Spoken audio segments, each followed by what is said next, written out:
Punta tayo dito sa Cebuana. So, share ko sa inyo kung paano tayo mag-cash in. Kila. So, Bayo Dragon Free.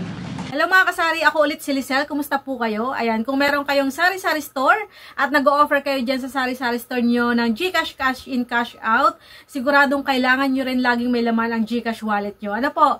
So, ang tanong ko mga kasari, saan kayo nagpupondo ng GCash wallet nyo para may magamit kayo sa GCash transaction nyo? So, free ba yung pag-cash in nyo or may charge din?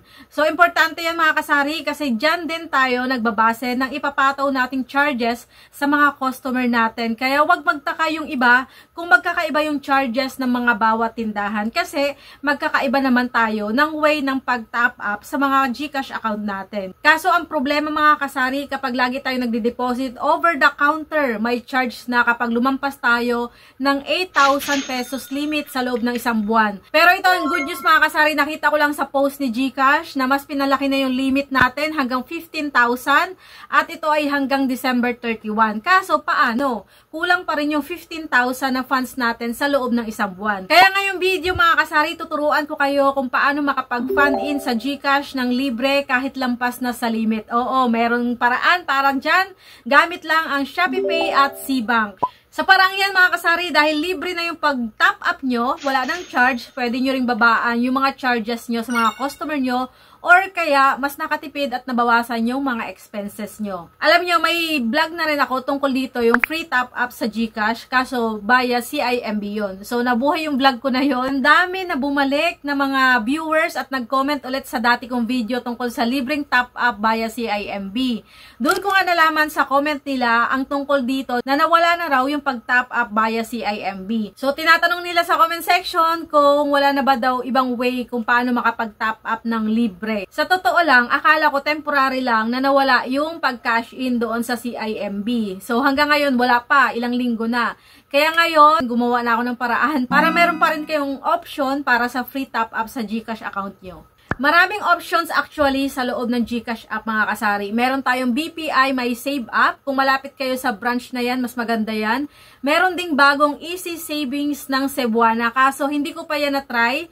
Sa susunod, pag verified na yung account ko dyan, isi-share ko din yan sa inyo. So dito muna tayo sa may mga existing app na ako para hindi na ako magda-download ulit ng panibagong app. So ito ay app to app lang pero kailangan mo pa rin pumunta sa Cebuana Luwilier branch. So ang kagandahan dito mga kasari, maraming Cebuana kahit saang lugar, 'di ba? Kung sino mang nakapanood sa old video ko sa free top up sa GCash via CIMB, doon din ako sa Cebuana Luwilier nag-top up. At ngayon sa Cebuana Luwilier ulit tayo magta-top up. Dito ay parehas din yung process, parehas din yung pag-fill up sa form, at nagkaiba lang sa apps na gagamitin natin. Ito na yung pinakamadali para sa akin, kaya ito yung isi-share ko sa inyo. Gagamit tayo ng ShopeePay, yun ang pupondohan natin, papunta sa SeaBank, papunta sa GCash account natin. So, step 1 mga kasari, kailangan mag-download at kailangan verify yung mga account nyo. Dapat may ShopeePay kayo. Ang ShopeePay ay makikita doon sa Shopee account natin.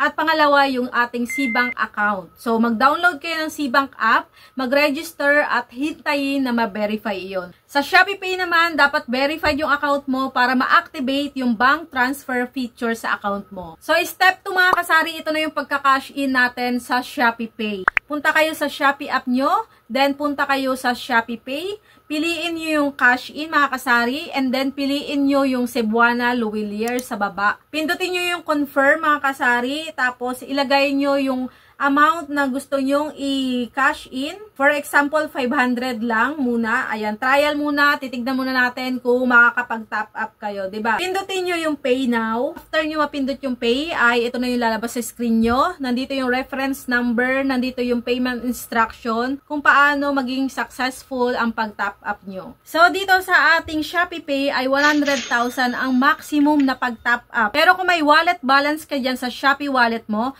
mababawasan yun sa limit mo na pwedeng i-top up. Pangatlong step mga kasari, magbayad sa Cebuana Luwilier branch. Manghingi kayo doon ng form sa guard. Sagutan nyo yung hinihinging information sa form Tapos ilagay nyo yung receiver ay Dragon Pay. Ilagay nyo yung purpose of remittance ay payment.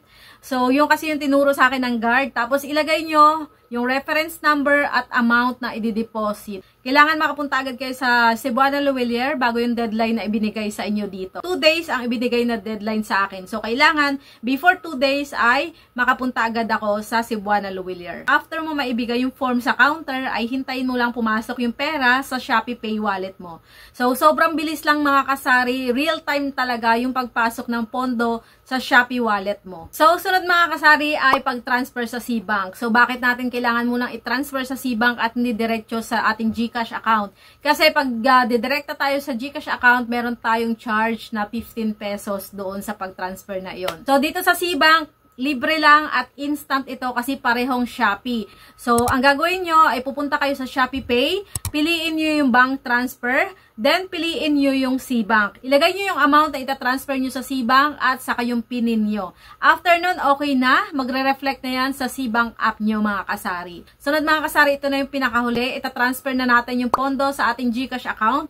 Buksan yung C-Bank app nyo mga kasari at pindutin nyo yung Pay/transfer. Then, piliin yung GCash. Ilagay ang number at amount. Tapos, i-confirm nyo yan. Real time din ang pagpasok at walang bayad dyan mga kasari pag ganyan yung ginawa nyo. Medyo maraming step mga kasari, pero ang ganda nito, kahit 10,000, 20,000, 50,000 pa ang ilipat mo, wala kang babayaran na charge. Perfect ito sa ating mga sari-sari store owner na laging nagpopondo para sa ating mga GCash account dito sa ating sari-sari store. So, ito sana mga kasari ang pinakamadali. Kung malapit ka sa BPI branch, pwede kang mag-deposit sa BPI My Save app ng GSave. Makikita yun sa loob ng GCash doon sa GSave mga kasari. I-link mo lang ang BPI My Save app mo sa BPI online banking app mo para mag-reflect doon sa app mo. So, libre at instant din ang pagpasok sa GCash pag sa BPI ka nag-top up. Kaso, laging mahaba ang pila sa bangko, di ba? So, doon ako nadi-discourage kaya ang una kong share sa inyo ay itong sa Cebuana.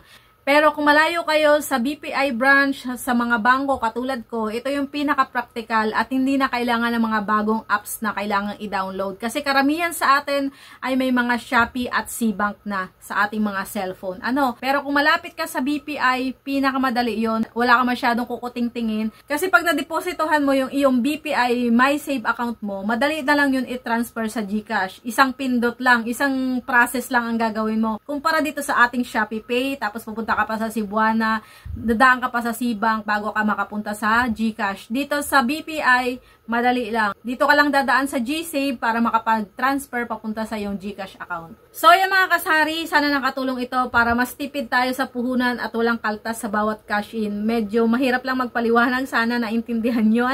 Sa mga viewers natin or mga kasari natin, kung may ibang alam kayo para makalibre tayo sa pag-top up, may ibang way para makalibre sa charges, i-comment nyo lang sa baba para mabasa din ng iba. Makatulong din sa iba. So, hanggang dyan na lang mga kasari, huwag kalimutang i-like at i-share ang video na ito sa kapwa tindera at tindero para mas marami ang makaiwas sa charges at makatipid. So, yan, kita-kits tayo ulit sa susunod na tipid tips mga kasari para sa sari-sari store business natin. Maraming salamat sa inyong panonood. Happy selling and blessed. Bye-bye!